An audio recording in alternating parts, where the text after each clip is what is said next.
Welcome back to the VET S.O.S podcast, brought to you by the Who You Know Network. Remember, don't drown in the sea of transition. Grab the VET S.O.S Lifeline. I hope you all are ready. We got a great guest with us today, Reggie Gooden from Still Serving Veterans. He's going to be dropping some serious knowledge bombs on us. It's going to be a great episode. Something you might notice if you're tuning in as a loyal viewer, there's somebody else sitting here beside me. We got Mr. Eric Brew, our new co-host for the VET S.O.S show. Here helping us out, getting ready to go. Eric, how you doing today? Brother, if I was any better, I'd be twins, man. I am excited to be here. I'm excited to talk to Reggie. I cannot wait to get this show popping, man. Outstanding. Love the energy. All right, so let's get right into it. Reggie is a retired Command Sergeant Major with over 30 years of service in the Army. During his time in the service, Reggie and his wife started a bookstore. In 2022, they both decided to pursue their passions. Reggie's passion is to help veterans with their transition and to navigate the seas of that, which led him to Still Serving Veterans. Reggie now serves as a regional director for Still Serving Veterans. Reggie, how are you doing today? I'm great. I'm glad to be here. Glad to talk about veterans. Absolutely. No better topic in my book. So we just heard a little bit about your story, a storied career, obviously, over 30 years, retired Command Sergeant Major. Congratulations on that. Thank you, sir. So through that process and that transition, what made you decide to get into the transition space ultimately? Well, I mean, basically, I served 30 years and 29 days to be exact. So, but who's counting? Who's counting? But no, I mean, it's basically what I saw. I transitioned out of Fort Bliss, Texas, and we had an awesome transition assistance program out there. And fortunately, I was able to be the Sergeant Major's course, so I was able to kind of route my way to transition, at least talking to other Sergeant Majors that had transitioned. But what I found was when I went back to Fort Bragg, where I had a home there, speaking with my colleagues there, they didn't get the same experience. And so, you know, it was very bad or very sad to see them behind the power curve, so to speak, because I had already been out at least a month or two, you know, had my VA rating, had my retirement pay set, you know, no issues, but they were still in the process of transitioning, even though they were outside of the military. And so that was very bad. So that showed me that there wasn't a consistency in the transition assistance program across the board with all military members. And so you saw a lot of veterans and they were basically drowning, you know, and, you know, that kind of hurt me because all I could do was want to give back to them and give them the same services that I received. And so at that moment, you know, I just took upon myself. I told my wife, I said, hey, you know, I'm enjoying retirement. I'm enjoying the lakes. I'm enjoying fishing.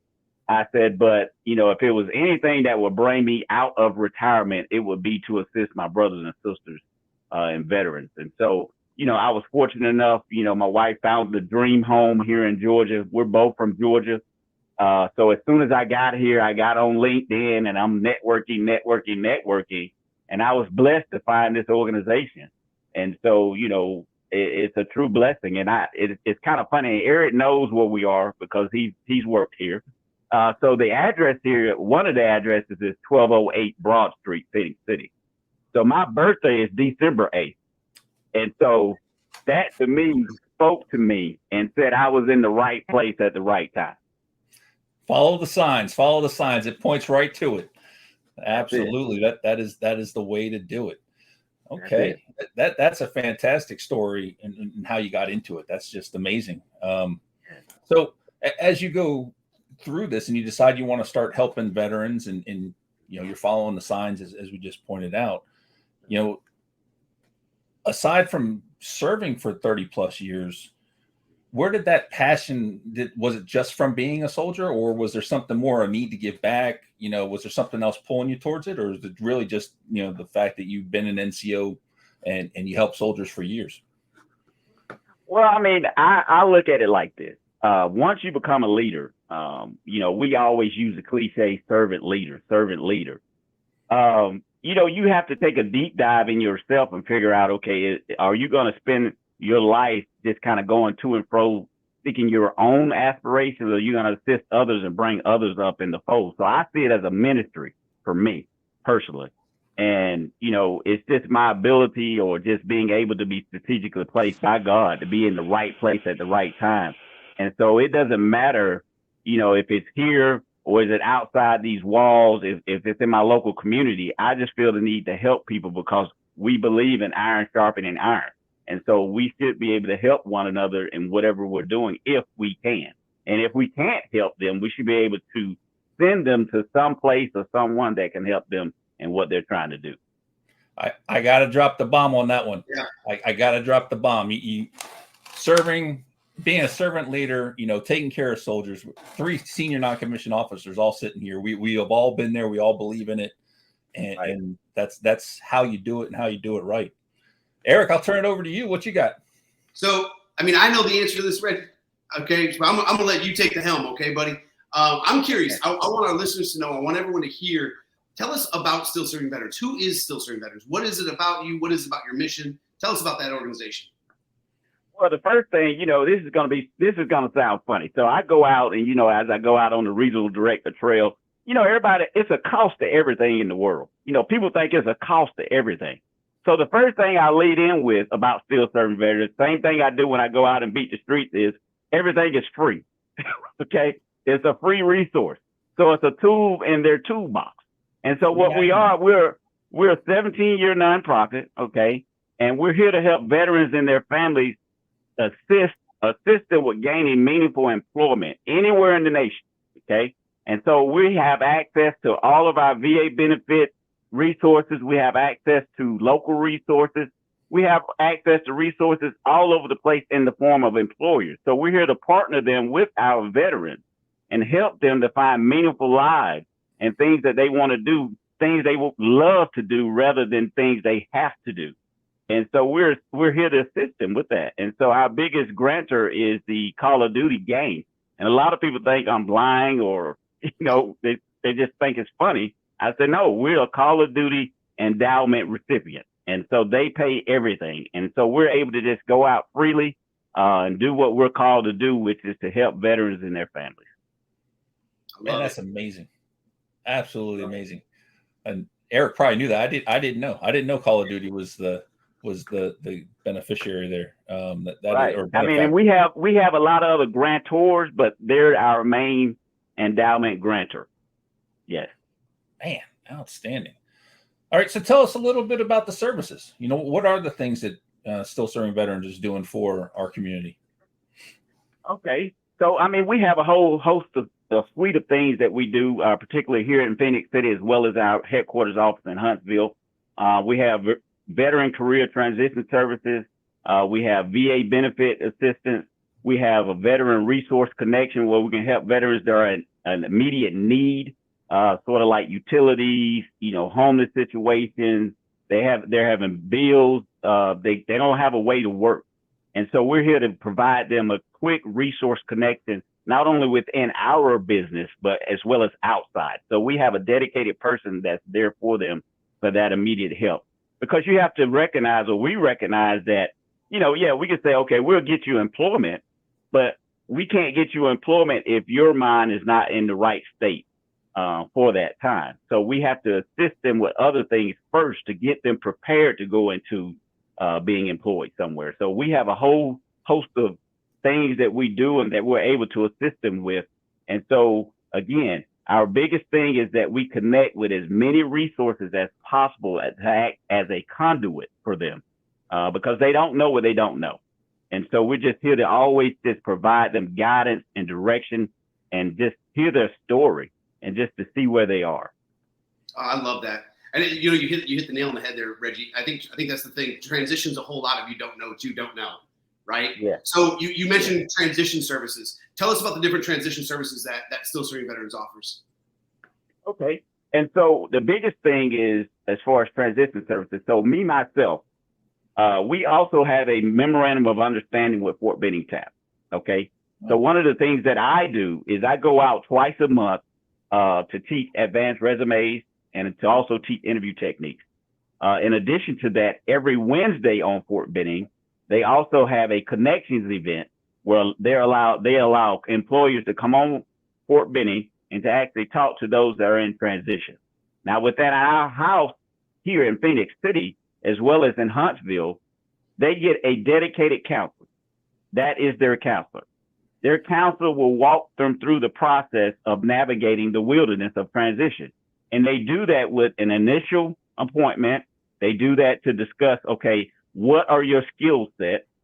Okay. And then they go into formulating a plan forward to address whatever they want to do, whatever their passion is, which is hard for a lot of veterans to figure out because they've been in the military so long and they've been told to do this, this is your job. This is it. And so let's take an infantry guy. So an infantry person, they think they're only there to do infantry things. And so I have to open up their aperture and say, look, you're a personnel manager. You're an operations manager.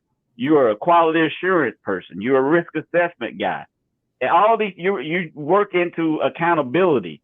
So these are the type things that we have to sit down with them first before we talk about a resume. So you have a lot of them say, I heard you're going to give me a resume. We are, but it's a process. And so when we do that, we're not setting them up for success. So statistically, we found that 46% of veterans leave their first job within the first year. And that's because they have not found that passion or that love that they want to work in. Now, we understand that there's certain things or certain, issues going on in life, like quality of life issues, where they may need to work immediately. We understand that. But the ultimate goal is for them to not to find a job, but find the job for them. And so within our host of things that we do, we also sit down and we have counseling sessions, we have coaching sessions, we have those type things just to kind of get them steer in the right direction, so they'll be happy. And so we found lately, since I've been on board, not because of me, but just where we're going, is that service members are finding quality jobs. I'm talking quality jobs with FEMA, quality jobs with the FBI, quality jobs with the State Department, those type things, rather than these jobs like it. Nothing wrong with McDonald's, but McDonald's or Burger King or anything like that. Yeah, that's huge though, the quality piece. And then I think you hit the nail on the head there with sometimes you just have to work. It may not be the passion right off the bat, and like in my own personal example, not that I love the job I have, but I know that we're moving. I need to have an income stream to buy a house, so, I had to find something I enjoyed and I wanted to do so that I could buy my retirement home and what have you. And I mean, I love what I do, and hopefully it continues to be part of my passion. I continue to do it, because I don't want to be a statistic. Let's put it that way. But you have to follow the passion. I think that's a great point. You mentioned something a little earlier about I don't remember how you worded it. It wasn't attitude's probably the wrong word, but how many times do you have to deal with somebody who comes in with that mindset, that either you're going to do everything for me or I don't really need your assistance because I know everything? How often do you have to deal with that? A lot. And I'm sure Eric could speak to that because he remembers. Well, the issue is you have to change the story. You have to change the pitch.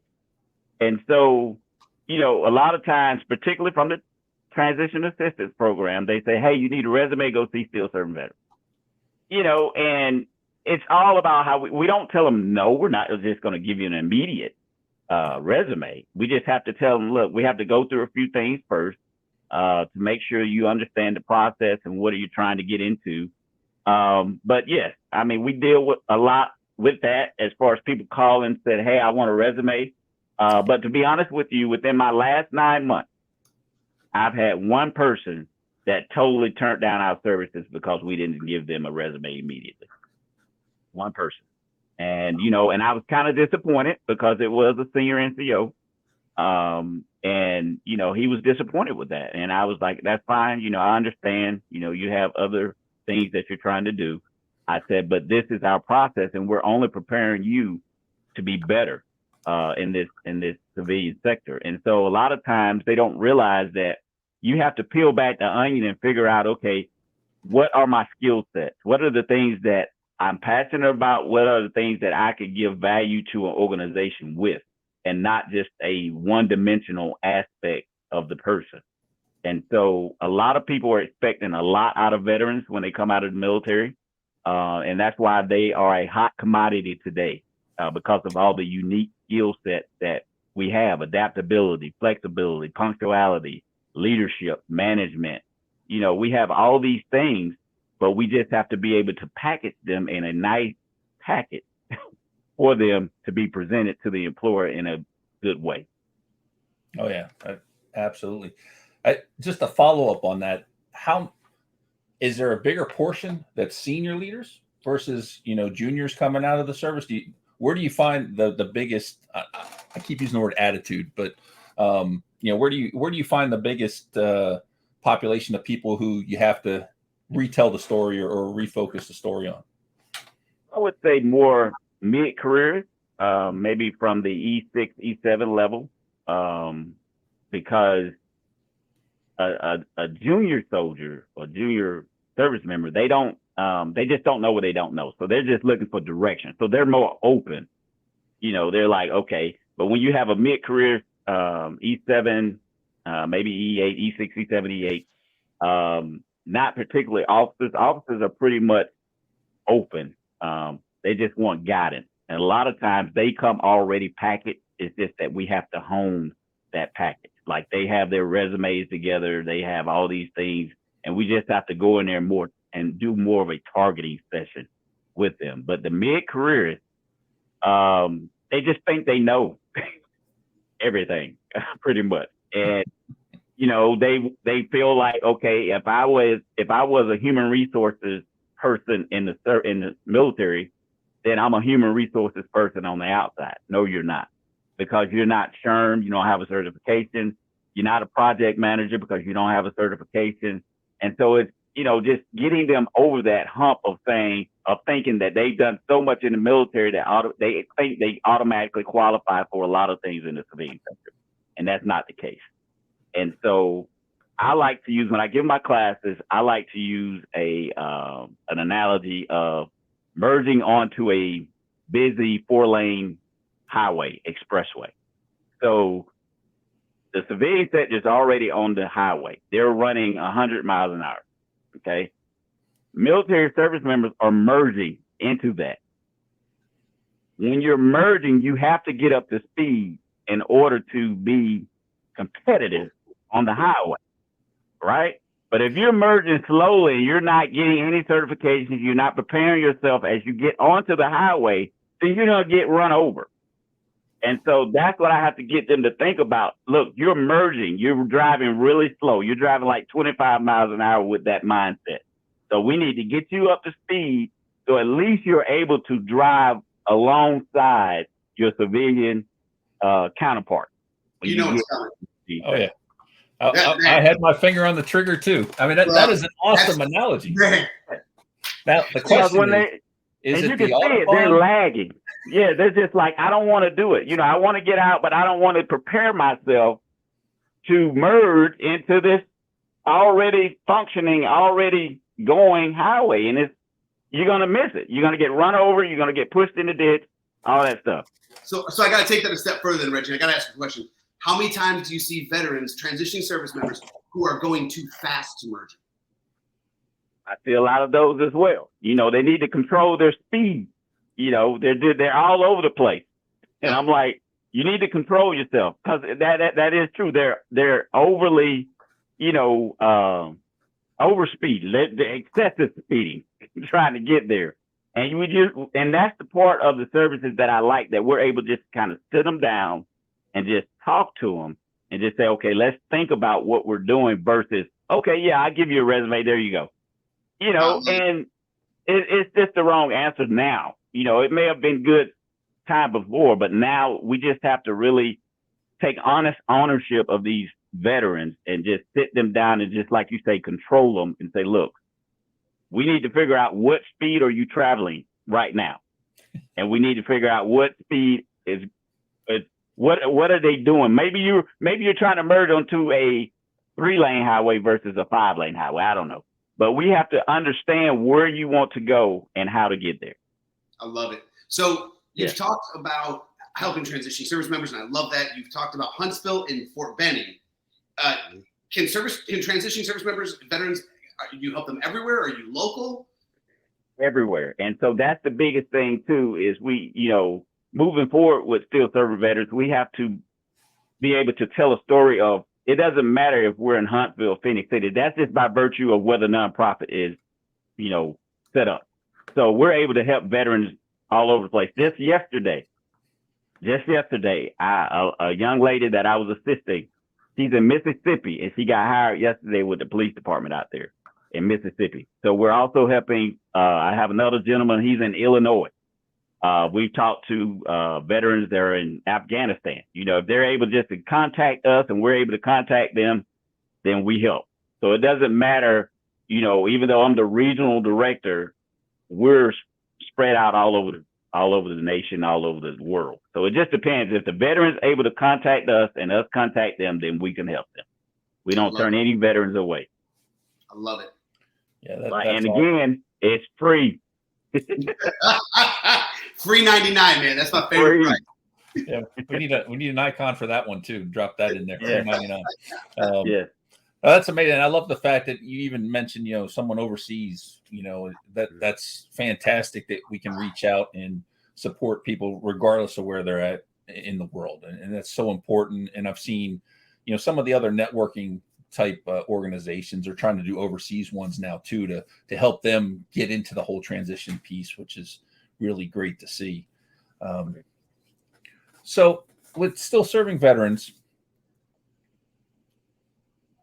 you guys are continuing to help people through the transition, get ready to merge on into the civilian highway, if you will.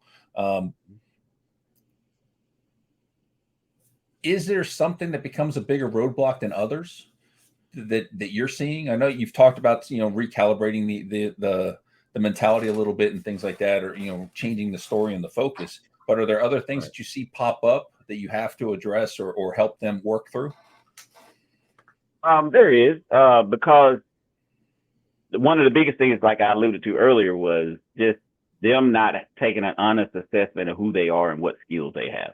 So that kind of works to the negative as well, because sometimes they do not understand that they don't have the things that they're to qualify them for particular jobs. I tell a lot of people, all money is not good money. So a lot of times, instead of when they're looking at the job description, they look at the dollar sign, right? They look at the dollar sign. And so I'm like, the dollar is very good money, but are you qualified for that position? And so a good way of doing that is, if you have a job description and they say, hey, we want you to do all these lists of things. So I like to tell them to turn those lists of things into questions and say, look, have I participated in client meetings, or have I managed a certain number of people? Just don't look at them and say, hey, I can do that. The question is, have you done that though? And so a lot of times we get, misconstrued. Yeah, it sounds good. It's a nice, sexy, if I can say that, sexy job description and all of this. And, it looks good, but if you don't qualify for it, don't try it. You're wasting your time. And so that's the honest part of looking at veterans sometimes, because they are chasing money. And I'll use me as an example. Like I said, Sergeant Major, Command Sergeant Major, 30 years. Okay, so I'm working with a whole lot of other Sergeants Major, retired Sergeants Major as well. So we get out and we say, or we're getting out and we're saying, hey, I'm a Sergeant Major. I should be able to work at this level. I'm a CEO or COO or whatever. But you still, no matter how many years you spend in the military, have to take an honest assessment of your skill set. Okay. And if you don't have them, then you need to work on getting them. And so another thing as well is, when you need to look at your VA disability rating. Sometimes you may not need to work as hard as you think you need to work, because your VA disability rating will add to your income. So again, these are things that you have to understand. For me, is that you have options. You don't have to take the first thing that's out there. Just take your time, survey the scene, figure out, okay, what do you need to maintain your quality of life, or the quality of life that you want? And those are the biggest roadblocks, is just to get them to see. Another thing is that I'm fighting outside of the veterans is although we are a hot commodity, there still are a lot of employers that think the word veteran comes with a negative connotation. Oh. It does. Because they figure out, okay, they're veteran. Do we give them this opportunity? Yeah, we will get considered, but do we honestly get considered? Because a lot of people are afraid of veterans, to be honest with you, because they know we've been deployed. They know we could possibly have PTSD. So it's just a lot. I'm very honest with the people that I speak with to make them understand some people are not veteran friendly. Okay. They say they are, but they're not. And so that's my part of going out to the legislative dinners and the tag meetings and speaking to local employers to make them understand or to make them to see the value that veterans could bring to their organization. So it's kind of like a two-sided thing with that. So those are, to me, those are the biggest roadblocks that I've seen, in this line of work. Yeah, that's a great point. That last one, and it angers me every time the news focuses on that. When there's an incident, the first thing they're trying to figure out is whether the person was a veteran or not. Yeah, right. And it could be a valid tie, but it's not always the case. And so I can definitely understand where that fear comes from. And I think there's a distinct difference too, Reggie. And I think this is what you're kind of getting at, is that there's a big difference between a veteran-friendly organization and a veteran-ready organization. That's good. Right? I like it. There's a big difference between those two terms. Does the organization have a veteran ERG? Do we have an onboarding process? Right. Those are the things we're really looking for. Right. Right. And if I may, it's another. So another thing we need to be aware of, and that I'm seeing, is there is an untapped veteran population out there, and those are the veterans that are here on college campuses. Yeah. They kind of get lost in the sauce, so to speak. They come out the military, they go to school, and they're just at school. And some of these, like Eric said, some of these schools are not veteran ready because they don't know what to do with veterans. And so they don't realize that although they're not the normal student. Right. And so I've been heavily engaged with Auburn University as well as Trenholm State. We're trying to we are tapped into Columbus, but we're doing a little work in the Columbus State. But still, these are untapped veterans that we need to focus on them as well, because they need services too. They need to be prepared, either while they're in school or getting ready to get out of school to go into the employment space. And so I think they've gotten lost, because we just forget about them because they're not on the battlefield, so to speak, of veterans that need immediate need. Yeah, absolutely. And we had a guest on who talked about that. She focuses on that area and how every school's different. And I was blessed. I did online through Penn State and Oklahoma, and both of them had great veteran programs, so I can't complain about how they do it, but there's definitely some schools that aren't up to par. So we're coming down to the end, Reggie. Fantastic stuff coming out of Still Serving Veterans. Love what you guys are doing. And like the Hair Club for Men, I'm not just doing an interview, I'm also a client. I have used the services. My experience with Still Serving Veterans was fantastic. And like you said, it was a process. I didn't just say, hey, make my resume. We talked, we went back and forth, we worked through a process, and it helped me go through the whole thing. So I applaud you and your organization for the great things you're doing. But as we get ready to close, what would you like to leave our audience with? What is the biggest point you'd like to leave them with? The biggest point I would like to leave them with, whether they get help from Still Serving Veterans or get help from any other veteran service organization, get help. Do not try to navigate the transition wilderness alone. Ensure that you have to make sure that you get yourself ready.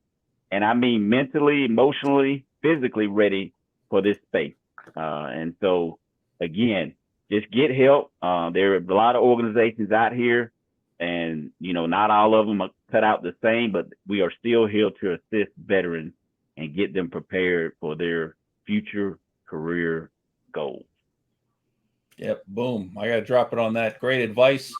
Get the help you need. Eric, you got any closing comments? No, man. I'm a big fan of Still Serving Veterans. Obviously, that was my first organization outside the military. So I'm a big fan. But I love what you guys are doing, Reggie. I appreciate what you guys are doing. I love having allies in this space.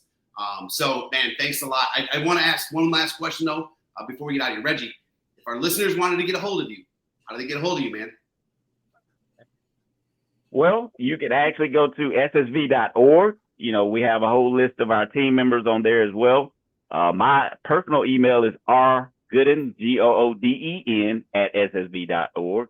Or you can give me a call at 334-384-9111. And Reggie dropping all the info. And then I'm also on LinkedIn. Reginald Gooden. And we got your LinkedIn and the website scrolling across the bottom for our audience. So you can definitely reach out to him. You need to follow Reggie. Great things going on here. I want to thank everybody for tuning into the VET SOS podcast. And remember, don't drown in the sea of transition. Grab the VET SOS Lifeline.